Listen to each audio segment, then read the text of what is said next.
cannot invent and pioneer if you cannot accept failure. We wanted people that were insanely great at what they did. Nobody was making any money at all. Most people thought the internet was going to be a fad.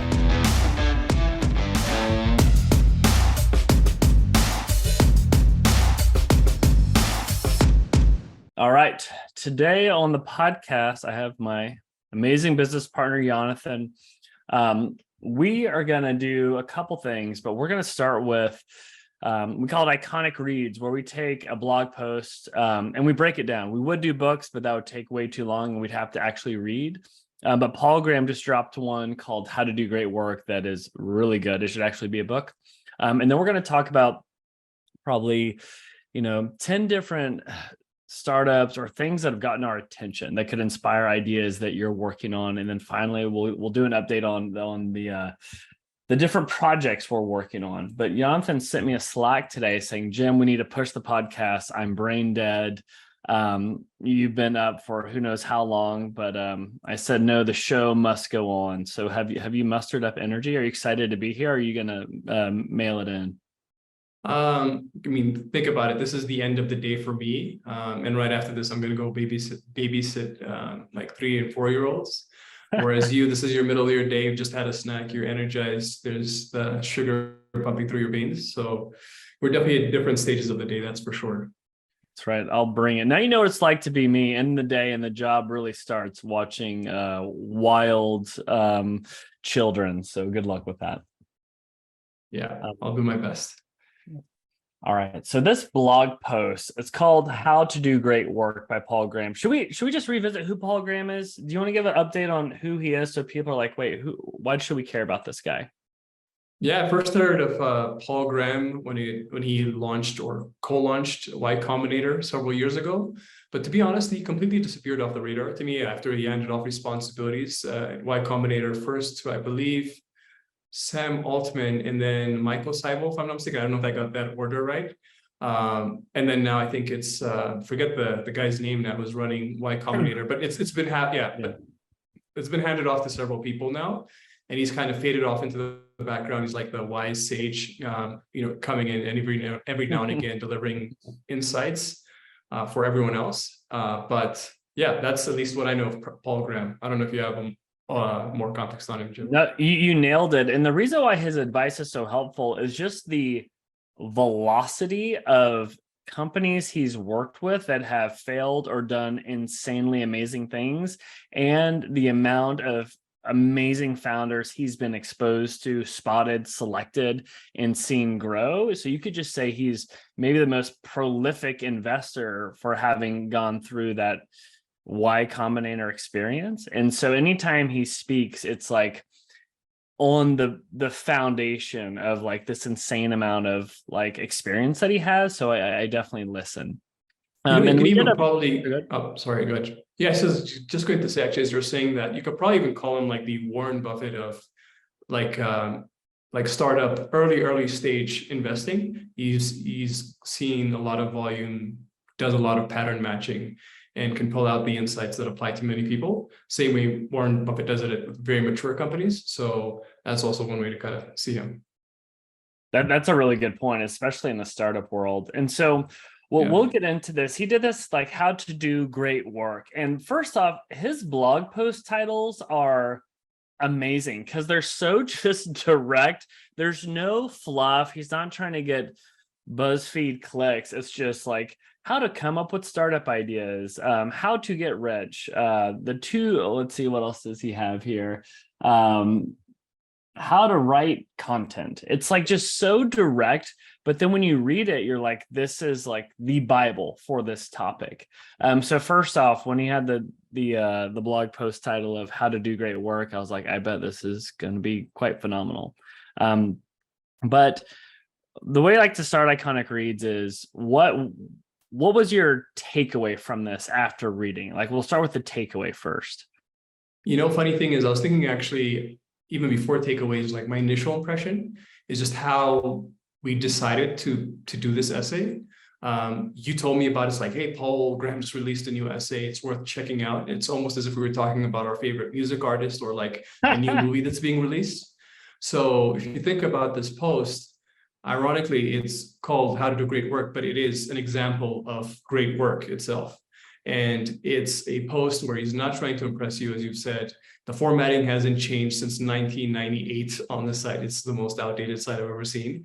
But the content is so rich and powerful and structured so intelligently that you'll read it and reread it. It's one of those articles that you bookmark right away because you know it's going to be, it's not one of those passing posts, you know, that some random person, you know, publishes for the sake of eyeballs and clicks or engagement. It's a well thought out piece. And actually an example of the great work that he's trying to show. This is something you can tell he put a lot of thought and time into producing. But yeah, that was my initial impression of it. And I was not necessarily, I didn't agree with a lot of the points. I had to read it the second time to really understand. I felt there was a lot of ideas that I was already familiar with, that I've heard with a lot of, you know, the self-help and personal development gurus and the productivity gurus out there. But I think the way he synthesizes it, I think was also like, there's some interesting new ideas that I've never heard of in there, sprinkled in every now and again. And there are a few, obviously we'll get to this later on, but some of the main messages that I completely disagree with, but yeah, we'll get those later on. No, very cool. Yeah, that's a good point on the takeaway. My biggest takeaway was around to do great work. It's not about like finding the thing to work on by looking for answers, but it was all about thinking of it as, are you asking yourself the right questions to like find the right thing to work on? Because I think people really want to work hard, but it's not about like working hard. It's like, what are you working on? And to get at that, it's around questions. And I think we can be real quick to like, oh, let me start something and work on something, where that's where you should spend the most time is like what you work on before you just put your head down. And he lays this out. But that was probably one of my biggest takeaways after I read this, because it made me ask like, you know, am I asking the right questions? What problem am I solving before I just like put my head down and want to fire up answers? Yeah.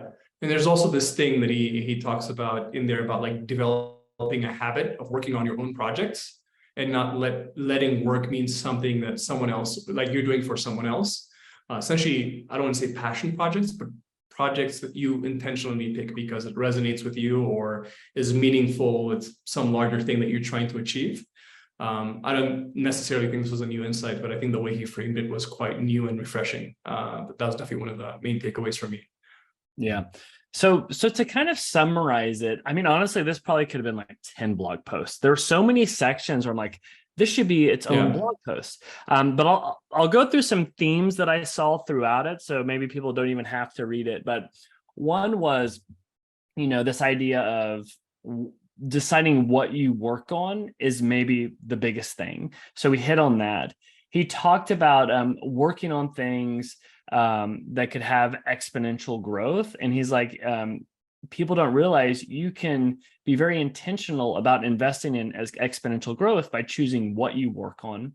He talked about this idea of the 100-year test. Is this something that people care about in 100 years?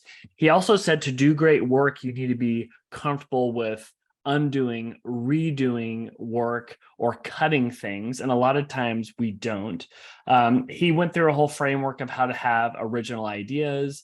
He went really deep on how to think through your problem choice and the problem to solve.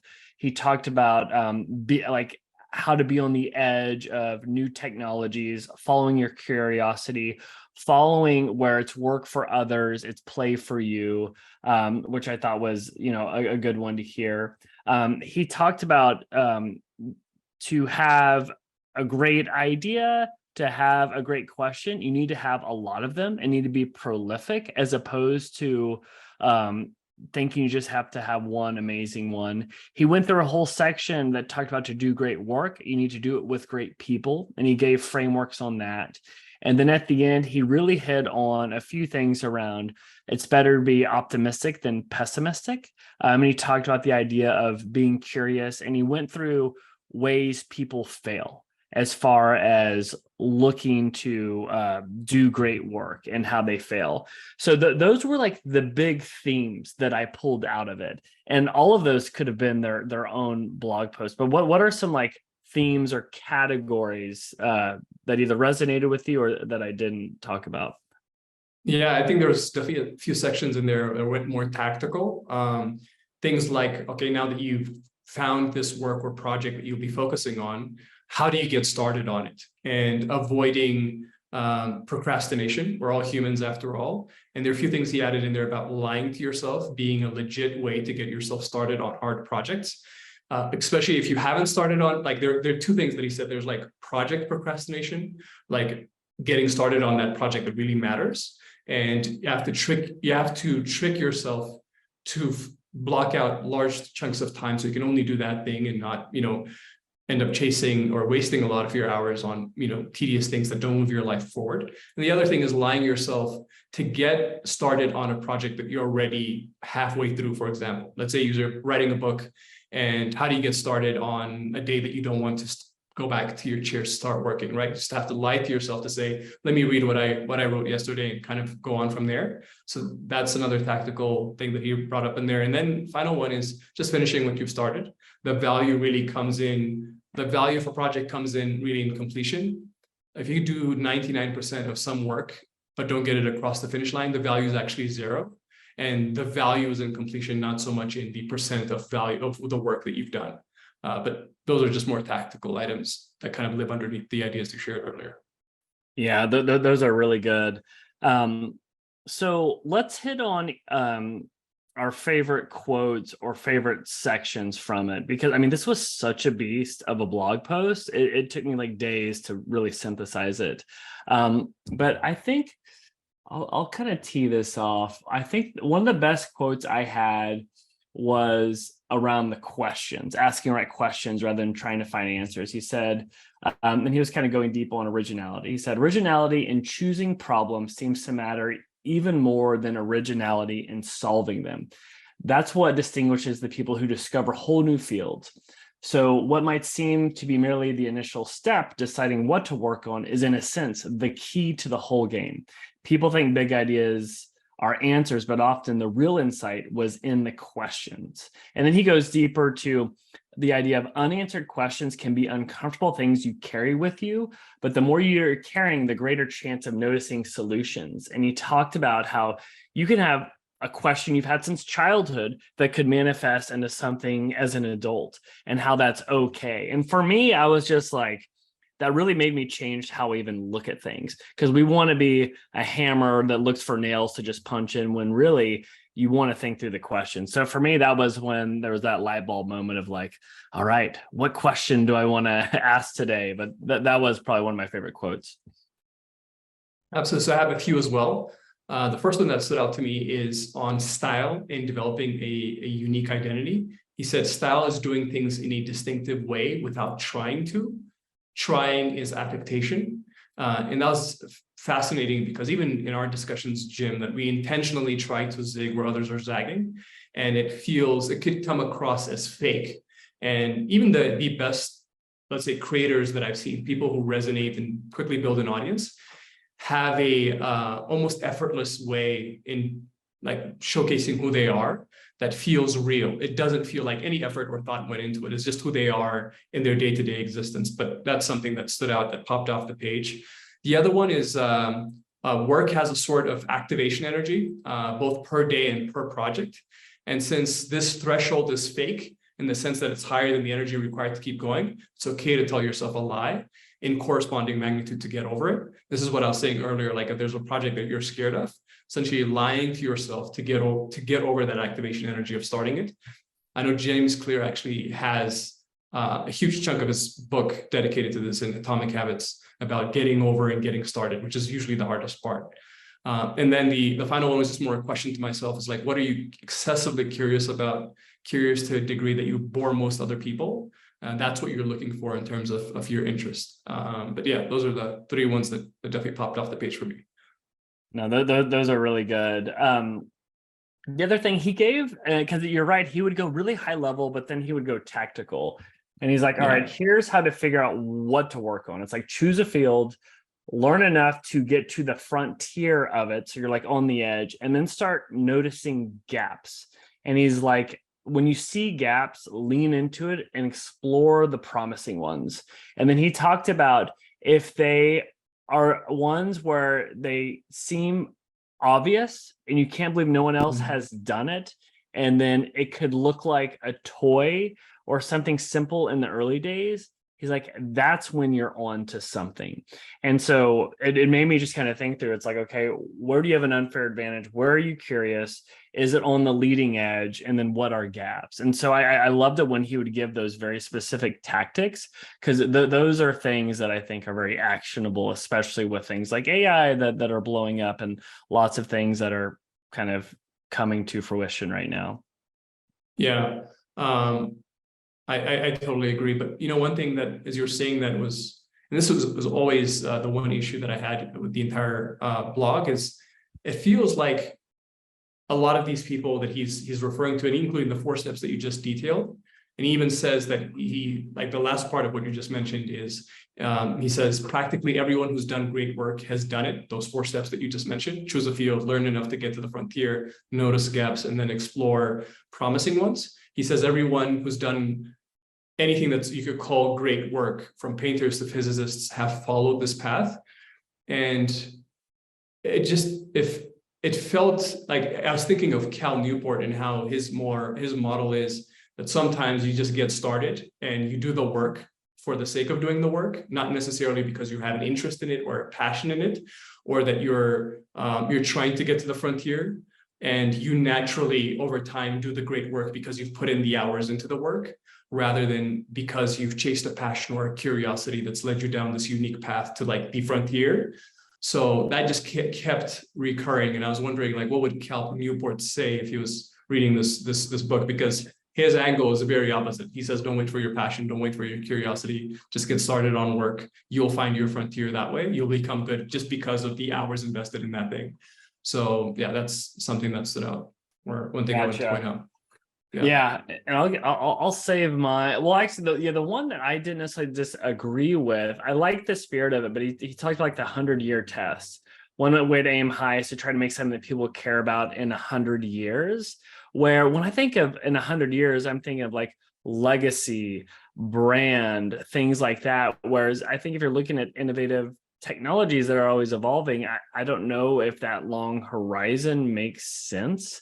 And so that one, especially in this day and age, I kind of struggled with that. I get the essence of it, but I was like, I'm not putting on my 100-year vision hat and like things are coming to life. So that was one, not necessarily that I disagreed with, but I was like, how do I action that? Yeah, I totally agree with that. I mean, if you think about, especially in this day and age where things change, things that were great work yesterday are no longer great work today. And that can happen very quickly. You just look at the internet age, right? Like a lot of the tools and companies that we used to look up to as kids don't exist. Actually, in their lifespan was very short. So I totally agree that that's something that is a little, something that I'm not 100% on with. Yeah. No, great. And another thing that I did like, he talked about how to have original ideas. He's like, it's not about a process of like, oh, today I come with an original idea, or you sit down and like, let me think through innovative ideas. He talked about original thinkers throw off new ideas about whatever they focus on, like a grinder throwing off sparks. They can't help it. And that's when he's like, don't just try and come with ideas. He's like, the original ideas come from trying to build or understand something slightly too difficult. And he then talked about it could be an advantage to have an experience view where you know all the details and you can look at it and know the nuance, versus there can also be an advantage to being naive and not knowing those frameworks that you have to play by or the rules you have to play by. And then there's another one, and this kind of aligns with liquid mind that we've gone through, is breaking through models of thinking, right? It's like we've been trained, like even from the early days of school, to like have these models of thinking or how to go about works, like listen to the teacher, do what they say, prepare for this test, do well, and you're good, right? But the more you can look at these constructs of these models in front of us, and it's like, wait, do I have to play by that model and think outside the box? Obviously, the example is Airbnb. Like, do I have to stay at a hotel? Could I stay at somebody's house, right? And could it be cheaper or more cost effective? It's like, wait, why am I the only one that has to use my house? Could I rent that out? And so I think that one was really interesting. Like he talked about, to find new ideas, you have to seize on signs of breakage in these models and look for new ways. And so that one I thought was fun, that aligned with what we've thought through with Liquid Mind. Yeah, I think totally agree on that. And there's another big one that I agreed with immediately, and actually I've never heard someone say it this well. It's that planning only works for things that you can foresee. So think of, let's say, Tiger Woods and his father planning out his career and giving him golf clubs when he was 2 and 3, or Mozart, where he started, composing when he was composed more, I think, by the time he was 8 than all the other main composers that we all look up to have done in their entire lifetimes. And they already knew where they were going when they're that young. They were lucky enough to strike gold right away. So planning works for them. But for the rest of humanity, where you kind of need to find your way and find your curiosity, as Paul says, planning doesn't really make sense. And he just says, and his model is more about, as we've said, those 4 steps, choosing a field, choosing something at least, learning enough to get to the frontier, noticing gaps, and then exploring promising ones, but not focusing too much on planning. And for people who want to know what the entire course or the entire journey or what the outcome will be like and what the timelines will be like, this is very difficult to accept. I'm in that category. I'm a planner, and to hear that planning is not the best way to go about it is definitely a slap in the face. That's for sure. Yeah. That one hits you real close to home. You plan every day, minute, week. It's very impressive. I have no idea how you do it. Or GTD, I think, is how you do it. Yes, sir. So I've got 2. The one was around problem choice and originality, where he said people show much more originality in solving problems than in deciding. People show much more originality in solving problems than in deciding which problems to solve. One reason people are more conservative when choosing problems and solutions is that problems are bigger bets. The key is being prolific at identifying different problems, because that was another thing. He said people that are good aren't just thinking of one problem, they're always thinking of problems that they can go after. The second thing that got me was on people, because you also hear the framework of, it's not necessarily what job you take, but where you take the job. Are you going to San Francisco or New York, or a place where you're surrounded by people where the surface area of opportunity could expand because of doors that could open up?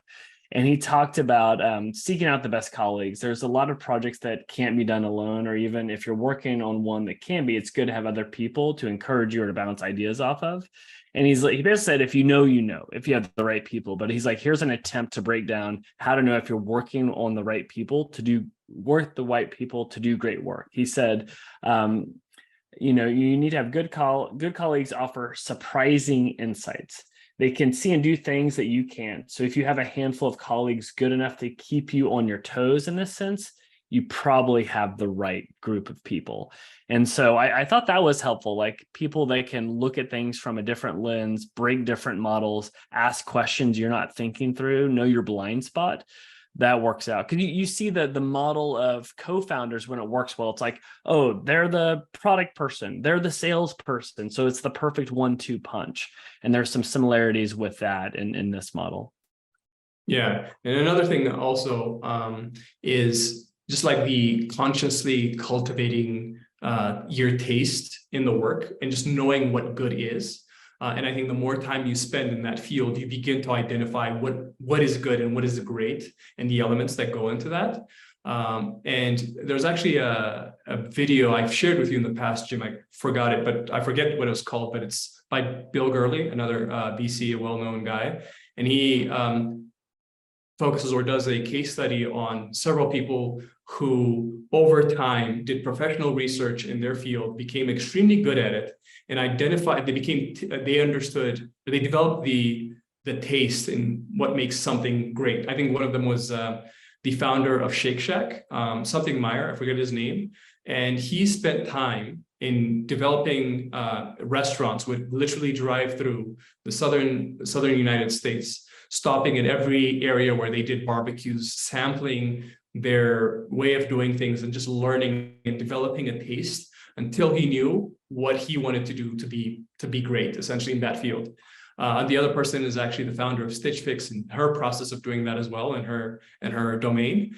But yeah, and it's just developing taste by immersing yourself in that thing that you're really curious about over time. Yeah, that's a good point. And he mentioned like being earnest and just being curious rather than having an ego aligned with it. But yeah, it was Danny Meyer, the running down a dream speech. We'll put that in the show notes because we broke that one down. That was phenomenal. And then the last thing, I like how he said like where people fail. And he says, what holds them back is a combination of modesty and fear. It seems presumptuous to try and be Newton or Shakespeare. It also seems hard. Surely if you tried something like that, you'll fail, because it's easy to like look at these people in hindsight. But in the early days, that takes a lot of cojones to be like, all right, I'm going to put a computer in every home. I'm going to do this audacious things. And it's a little kind of, it's like, who's this guy that has the ego to go and do that? So it's funny that it hit on modesty, like people don't want to make those big claims, and then fear that you'll fail. But it's so true. But it's also the irony is that if you go after these big things, like I think he said it before, whether you launch a taco shop down the street or you're launching, a rocket ship company, you're still probably working the same amount of hours per day. But when you go after these big, crazy goals, you're going to attract more talent. You're going to attract more eyeballs. And that's how you can do great work. And so I that one kind of hit home. It's like, are we like going big enough with the problem we're solving and what we're trying to pull off? It's like, are we falling into that category of why people fail? But that was a really good note to end on. Yeah. And the last thing I'll end on here is just a question that I continued asking myself after I finished reading the post. It's just, what am I excessively curious about? Curious to the degree that other people would be bored if I were to talk about that topic around them. But yeah, I think that's just something worth exploring over and over again. What is it? What is that thing? I have a guess for you, but go for it. I actually don't have an answer. I need to spend more time. This is a journaling question, actually. Something to think about in the shower or when I'm sleeping and things like that. Yeah. Yeah. What is it for you, actually, Jim? Well, for you, I was thinking through like process and systems, where for other people it's work, but for you it's play. It's like, oh, here's a new like operating system to run my life. Like life hacking. I think you're really good in things of that realm where you're curious. It's work for you, where it could be play for others. But yeah. So for me, I don't know yet. I don't know, and I need to have an answer. I don't think you're wrong, actually. That's definitely one of them. For sure. Yeah, absolutely. It's not wrong at all. Yeah. Well, cool. Well, all right. Well, any other takeaways from this? How do we do actions from in this and not just read this and be like, oh, cool, blog post, move on with my life? I actually, in my little morning journaling, I try to add in like more questions than answers, as far as like, what question am I solving today? What question do I want to ask today? I think that's why I'm trying to like build this into my day-to-day life. Got it. So you're asking, how do you take this post and apply it to your life? How do you make it actionable in your day-to-day existence, right? Yeah, I don't know if there's a lot of the points are actually just things you revisit over time. You bookmark and you come just to, make sure that you understand, like the things about style being something that happens when you're not trying to. For example, it's not actionable. But then there are the tactical elements around finishing projects, starting on the right project, for example, completing the right project. Those things I feel are very useful. The other one is blocking out contiguous hours, large blocks of time to work on the project that really matters. That I think is probably the most actionable thing I'll take away from this entire article, because I can apply that right away. Oh man, I need to apply that one. Well, cool, man. That was a fun one. I'm glad we forced ourselves to read that blog post that should have been a book. It was so freaking long. How many words is it, by the way? Do you know by any chance? I can't count that high. It was a lot, but I feel like it could be an ebook. Yeah, definitely. So there, we read it, so nobody listening has to. Okay, Yonathan, switching gears, what has got your attention? Whether it's startups or from your damn good marketing TikTok channel, which, by the way, has gone over 1 million views on multiple videos. Well done there. What's got your attention? A few things actually, very random, but the first one is I always pay attention to wealth lists, and I've been doing this since 2011. And there was this point, I've actually never told you this, where I would literally sit in a library and read the entire Forbes list and try to understand how each person made their wealth and what made each person unique. And the first thing I wanted to highlight is actually a new entrant to that list. He's a 32-year-old Japanese billionaire, which, by the way, in Japan is rare because a lot of their large corporate companies are very ossified and you don't get a lot of new startup entrepreneurs, at least definitely not the same way in the US. His name is Shunsaku Sagami. I don't know if I pronounced that correctly, but what's very fascinating, the reason I actually wanted to call him out, besides his success, is he founded a company at his age, imagine, that does M&A for essentially what Cody Sanchez is kind of doing, or at least evangelizing, but in Japan. They have, I think, the second highest population above 65. And a lot of those people are owners of long-standing phenomenal companies. And all those companies, or at least a lot of them, are closing shop because the owner is retired, he's in his 80s, and he has no one else to hand it off to. So this kid comes in and he builds an AI-powered company that matches buyers with sellers. And he's built a 10-figure fortune for himself doing that. And funny thing, it got me thinking, like, why doesn't this exist in the US? At least I don't know it exists. Like AI-powered matching, because we have a huge baby boomer population. Yeah. And a lot of companies that are shutting down because they just don't have anyone to come in and run them. And owning business is obviously, as you know, is the number one wealth builder. And there are a lot of entrepreneurs who are obsessed about starting their own thing, but the idea of buying to build is it's actually relatively novel. And that's why Cody Sanchez and her ideas stand out a lot, is because everyone is obsessed about being a startup founder rather than buying something that exists, already has revenue. And this guy's doing it in Japan and he's making an absolute killing. So it's an interesting company worth checking out. And if we're ever going to start a company, Jim, it should definitely be this in the US. Taking micro-acquire, but powering it with AI to match buyers and sellers. That's it right there. Yeah. And that's a really interesting one. I wonder if microacquire, now acquire, if they're working on that, because that makes total sense. Even for us, like, I wish that exists. It's like, hey, GrowthHit team, these are the companies you should acquire based on your skill set and the way that these are set up. That's huge, because my buddy who's on the pod, who acquired a company, took him 2 years. They looked at 2,000 different companies, and it's just insane, like, what you have to go through. That's a good one. Okay. Yeah. I can't decide with mine if I go down the AI path or something different. So I'll go completely. Go ahead with AI. Okay. Yeah. We'll go different, and I'll bring it back to AI. So this is a company. It is not an AI company. It is off the highway that does 8 figures in sales, selling novelty products. And it's called Uranus. It is in Missouri and in Indiana. They're opening up more locations, and they sell fudge. And they have the most amazing billboards you've ever seen.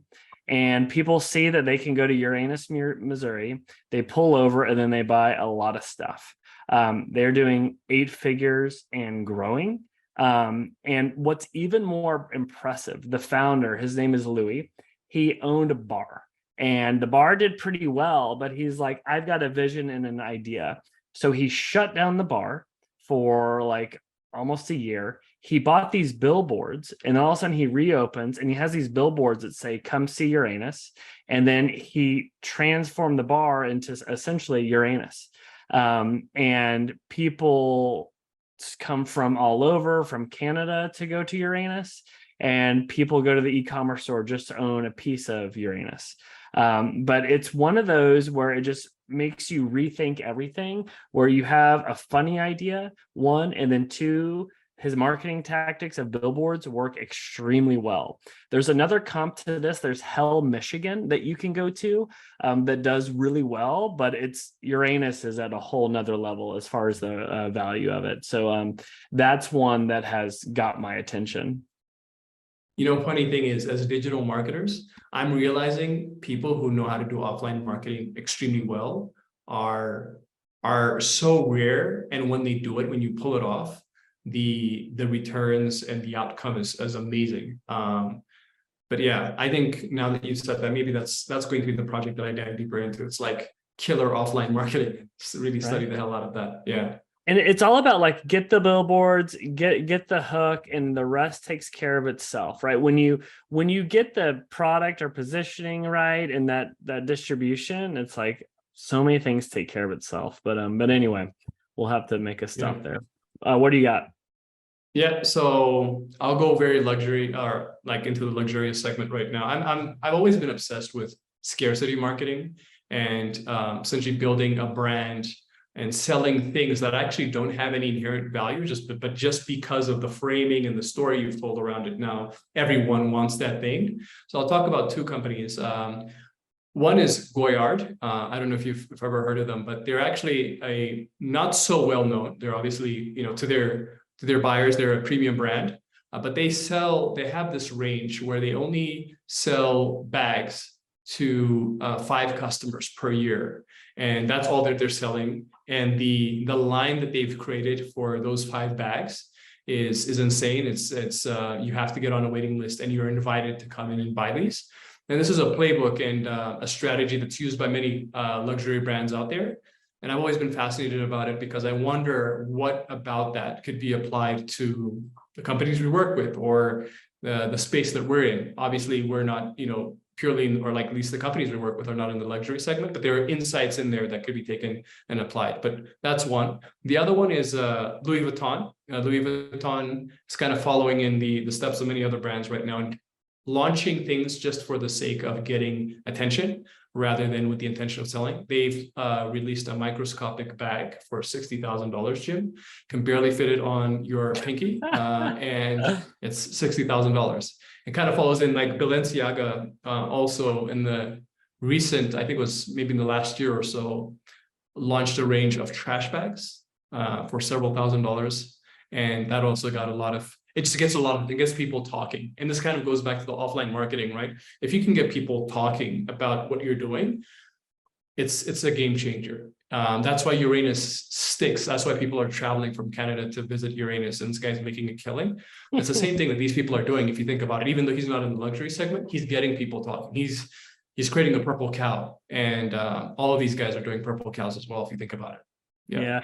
It's so funny. It's like, so how do you build a luxury brand? It's like, one, can you have a scarce resource that is truly in high demand where you have like a corner market? 1, 2, can you build the brand? Ideally, you have to build the brand on back of legacy or story. It's like, oh, these were the same trunks used by Napoleon that it's now today as a handbag that is $30,000, right? And you could say, oh God, what's his name? Oh, I forgot. The guy who launched luxury brand that sold for $1 billion in today's modern day and age. Oh, I forget his name. But anyway, it's like, what is the model for trying to break into luxury right now? Versus like the opposite is like, what is the next Uranus or Hell Kitchen that we can go after, where you capitalize on the novelty gifting space? There are some similarities in their playbook as far as like the offline marketing stunts that you do, especially as like we're talking about this as Barbie's just blowing up, and like we'll have to do a whole brand. It's probably too many people are talking about it's not worth it, but their offline campaigns that they've done have just been insane to see how those phenomenal. Absolutely, there are a few examples of that I saw. Absolutely, Jim, but it's getting people to talk, to turn their heads and look. And that definitely works in the offline world. And you don't have to be in the luxury segment to take full advantage of it. Mm-hmm. Okay, nice. I'll go with, I got a couple more. One, it's, we've been testing quite a few AI tools with our own company, and there's some really good ones, but there's one that has just knocked our socks off, and it is Read AI. And I call it like a Zoom plugin. Like, okay, there's a bunch of them. This one is phenomenal. It obviously records the meeting. It does the full transcript, but the action items are amazing. it literally has saved me on sales calls. It then analyzes the sales call, says how it does. It gives a score based on charisma, engagement. It then updates your calendar to have all of the notes from it. You can also pipe it into your CRM. And so it basically removes the need for lots of project management.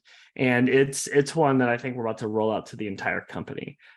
So that is one that I just like, we should become, they need to be an advertiser, or not now after this. We just did our ad read, but they are really strong. Interesting. And I think you beat me today with the number of companies that you have. I just have one more, but this one actually, this is a company I've been thinking about for a very long time, at least their ads and the way they used to message. If you remember Snickers bars, they used to have those ads that run with the hangry person, those angry and hungry at the same time, and they would change into another person, into a normal person. And that never made sense to me. I knew it was working because they had run those ads for years. It turns out the positioning, they repositioned it from a candy and chocolate bar into a hunger bar, or at that time that was the energy bar or the protein bar of the day. Think of it that way. It's like you're hungry, this fills you up, and that's how people were thinking of Snickers. But the way Mars company found out is by polling their customers, and when they're gathering insights and trying to understand the job that this product was playing in their day-to-day existence, they found out that people needed it for hunger. No one described it as just another chocolate bar. And that was what it was, a thick bar that solved a different problem. And they completely repositioned themselves as a hunger bar rather than a snack bar. And that product has obviously blown up ever since. But yeah, I think after doing this, it kind of answered a question since my childhood of why they were running with those ads. But that's my last one. You know what? That actually leads to mine pretty well, because the thing worth calling out is there's a bazillion bars out there. You want to own a use case, especially in a competitive landscape like that. And so by leaning into that use case is huge. Am I doing on the back of like customer data is a big one, because there's this company. So they might have the best shirt I've ever put on. It's Neat Apparel. And so again, crowded space, it's a black t-shirt, good luck like standing out, but they've engineered it where it is truly sweat and water resistant. So I know this because they sent me one, I'm testing it out. I was outside getting my kid out of the car, it started raining. And all of a sudden I look at my shoulder and there's like beads of water on my shirt and it is not absorbing at all, whereas my shorts are soaked. And I'm like, wow, like this is legit. I was like, I'm stress testing this. I did like my 30-minute HIIT workout that I do with my 50-year-old female friends. And I usually come home, my wife's like, you're disgusting, don't hug me. I'm just drenched. I came home and I'm like, look at this. I like show her my armpits, completely dry, no back sweat. And the thing freaking works. And so the question is like, how do you market this? Is like, because right now they're going after people that like sweat and like, don't be self-conscious about it. You're good. Should it be a workout shirt? And it's comfortable. It looks good. It's not as comfortable as like our GrowthHit shirts that I've made. That's that cotton that feels like it's been washed a bazillion times. So it's not going to be, it is comfortable, but it's not the softest shirt in the world.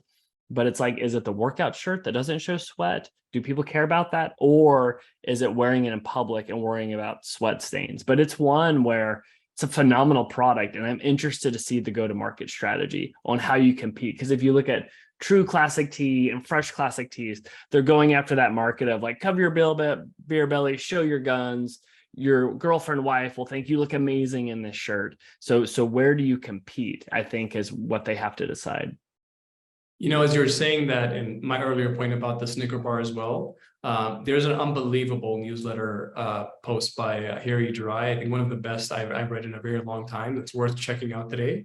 And he has the section in there where he's talking about companies that do a poor job of positioning, actually companies that have no positioning. If you're on a page or a company tells you that they use words like simple, easy, powerful, effective, fast, quick, flexible, modern, best, better, like generic words, they think they're saying something, but they're actually not. And there's no positioning there whatsoever.